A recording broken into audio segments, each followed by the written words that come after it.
போராட்டம் போராட்டம் இது போராட்டம். எங்கள் அண்ணன் முதல்வர் விஜய்க்கு எங்கள் அண்ணன் முதல்வர் விஜய்க்கு தற்காலிக பேராசிரியர்கள் தற்காலிக பேராசிரியர்களின் போராட்டம் இது போராட்டம். போராட்டம் இது போராட்டம். முதல்வர்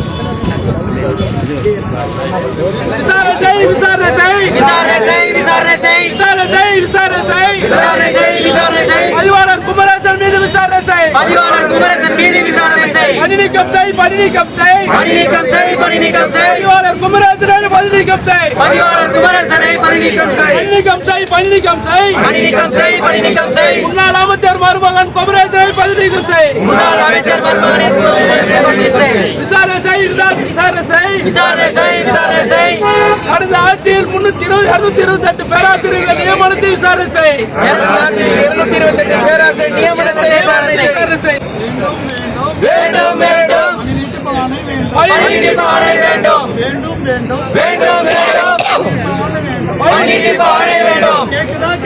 கேக்குதா கேக்குதா எங்கள் குரல் கேக்குதா? வேண்டும் வேண்டும் பணி நீக்கம் ஆணை வேண்டும். நிக்கிறோம் நிக்கிறோம் நடுத்தருவில் நிக்கிறோம். நாங்க மட்டும் இல்ல எங்க குடும்பத்தோட நிக்கிறோம். காப்பாத்துங்க காப்பாத்துங்க அண்ணா எங்களை காப்பாத்துங்க. உங்களை நம்பிதான் இருக்கிறோம். தலைவா தலைவா எங்களை காப்பாத்துங்க தலைவா. உங்களை நம்பி இருக்கிறோம். முதல்வரே முதல்வரே முதல்வரே கோரிக்கையை கேளுங்க. பேச்சு வீடு கேட்கல மத்த வீடு கேட்கல உரிமையை தான் கேட்கிறோம். 15 ஆண்டுகள் வேலை செய்து 15 ஆண்டுகள் வேலை செய்து இன்றளவு நடுத்தருவில் குடும்பத்தோடு நிற்கிறோம். வழங்கிடு வழங்கிடு வழி நீட்டிப்பானே வழங்கிடு. 6 மாதமாக நடுத்தருவில் நிற்கிறோம். குடும்பத்தோடு நிற்கிறோம். முதல்வரே கோரிக்கையை நிறைவேற்று.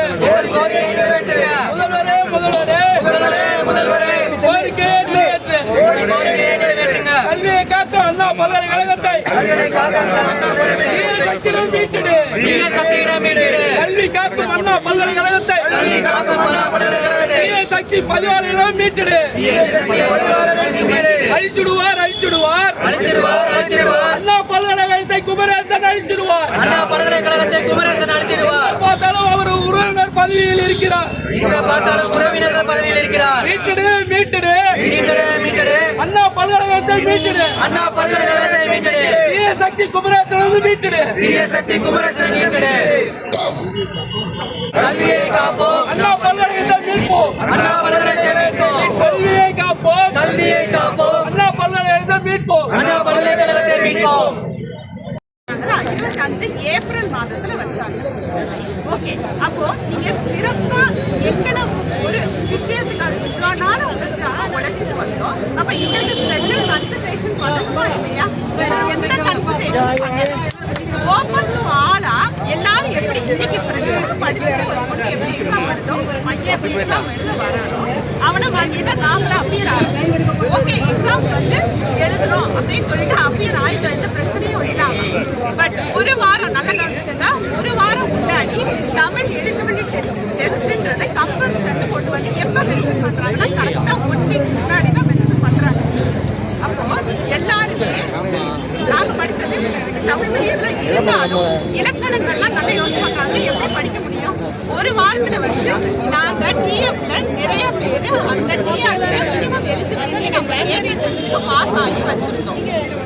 அப்போ நீங்க என்ன பண்ணோம்? நாங்க உங்களுக்கு நீங்க சொன்ன நாங்க ஒத்துக்கிட்டோம். திமுக ஆட்சி போன ஆட்சி செய்த அந்த டிஆர்பி ஃபேக்கல்டி கால் ஃபார் பண்ணதுக்கு நான் பேசிட்டு இருக்கேன். அந்த எக்ஸாம் எழுதி நாங்களும் பாஸ் பண்ணோம். Most of the numbers work பண்ணியே படிச்சு பாஸ் பண்ணோம். பாஸ் பண்ணோட மார்க் லிஸ்ட் வெளியிட்டாங்க. அந்த மார்க் லிஸ்ட்ல என்ன சொல்றாங்க? ரோஸ்டர் கொண்டு வந்து முன்னாடி வைக்கிறாங்க. இப்ப நீங்க நாங்க ஒர்க் பண்ண எக்ஸ்பீரியன்ஸ் நீங்க அந்த இடத்துலயாவது மார்க் 15 இயர்ஸ்க்கு அட்லீஸ்ட் ஒரு 15 மார்க் ஆகுதுன்னா இங்க நிறைய பேர் அந்த டிஆர்பில உள்ள வந்தாங்க. அப்படி உள்ள வந்தா யாருக்கு பெனிஃபிட்? இவ்வளவு வருஷமா டீச்சிங் ஃபேக்கல்ட்டியா உங்களுக்கு தான் நாங்க எக்ஸ்பீரியன்ஸ் ஃபேக்கல்ட்டியா இருக்கோம். நாங்களே டீச்சிங் நாங்களே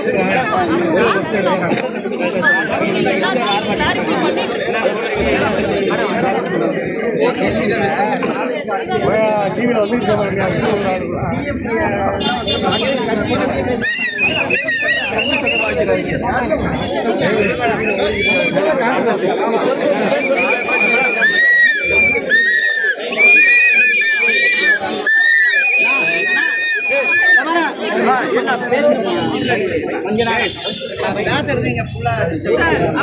அப்ப எங்களுக்கான எக்ஸ்பீரியன்ஸ் மார்க்கும் ஆட் பண்ணல, கடைசியில எங்களை வெளியேற்றணும்ன்ற ஒரே நோக்கத்துக்காக இப்ப புது ஃபேக்கல்டி ஒரு நாள் எக்ஸ்பீரியன்ஸ் கூட இல்லாத ஃப்ரெஷர்ஸ் வந்து கிளாஸ் எடுத்துட்டாங்க. அப்ப ஸ்டூடெண்ட்ஸ்க்கு என்ன மாதிரியான லெசன்ஸ் போயிட்டு நீங்களே பார்த்துக்கோங்க. இன்னொன்னு நாங்க திராவிட ஆட்சிக்கு எதிராக நாங்க போராடவில்லை, அதை நல்லா ரெஜிஸ்டர் பண்ணுவோம். தயவு செஞ்சு பண்ணிடுங்க. ஒரே ஒரு மாதத்துல என்ன செய்ய முடியும் எங்களுக்கும் நல்லா புரியும். ஏன்னா அவங்க முதல்ல எல்லாத்தையுமே எங்களுக்கான பிரச்சனைகளை முதல்ல லேர்ன் பண்ணி தெரிஞ்சுக்கிட்டாதான் எங்களுக்கு என்ன செய்ய முடியும். இத்தனை காலம் திராவிட ஆட்சிகள் நடந்துச்சு, அதிமுக திமுகவும் பண்ணினாங்க. ஆனா எங்களுக்கான பெனிஃபிட்ஸ் எதுக்குமே இது வரைக்கும் கிடைக்கல. அப்ப இனிமே வாச்சு இந்த அரசாது எங்களை தயவு கூர்ந்து பார்த்து நாங்க என்ன சர்வீஸ் பண்ணிருக்கோம் அதுக்கான ஊதியத்தை தயவு செஞ்சு மதிங்க. ஆசிரியர்களை நீங்களே மதிக்கலைன்னா நாளைக்கு ஸ்டூடெண்ட்ஸ் எப்படி மதிப்பான்? அவன் நாளைக்கு எப்படி அவன் டீச்சரா எப்படி இன்ஸ்பயர் ஆவான்? நாங்க இன்னைக்கு தெருவில் நின்று கஷ்டப்படுறோம், எவ்வளவோ அவமானப்பட்டோம். ரெஜிஸ்டர் ஆபீஸ்ல போயிட்டு நீங்க எப்படி வர்றீங்கன்னு பாப்போம்னு சொல்ற அளவுக்கு அந்த வார்த்தைகள்ல நிறைய கேள்விப்பட்டோம். அப்ப இவ்வளவு அவமானப்படுத்துறீங்களே, எங்களை பாக்குற ஸ்டூடெண்ட்ஸ் நாளைக்கு எப்படி டீச்சரா வருவான்னு எதிர்பார்க்கறீங்க? தயவு செஞ்சு எங்களோட நிலைமையை புரிஞ்சுக்கோங்க. 6 மாசமா சம்பளமே வாங்காம குடும்பத்தை எப்படி நடத்துறதுன்னு கொஞ்சம் யோசிச்சு பாருங்க. நான் எனக்காக மட்டும் பேசல, எங்க வீட்டுல எனக்கு ஒரு ஆள் சப்போர்ட் இருக்காங்க. ஆனா நிறைய பேர் வீட்டுல 2 பேருமே டீச்சிங் ஃபெல்லோ இருக்காங்க. அவங்களை எப்படி பேலன்ஸ் பண்ணுவாங்க? இன்னைக்கு டியூஷன் ஃபீஸ், ஸ்கூல் எல்லா செலவுகளையும் யோசிச்சு பாருங்க. 2 பேரும் வீட்டுல சம்பாதிக்கிறவங்க 2 பேரும் சம்பாதிக்கலைன்னா வீட்டோட நிலைமை என்ன ஆகும்? உங்க பேர்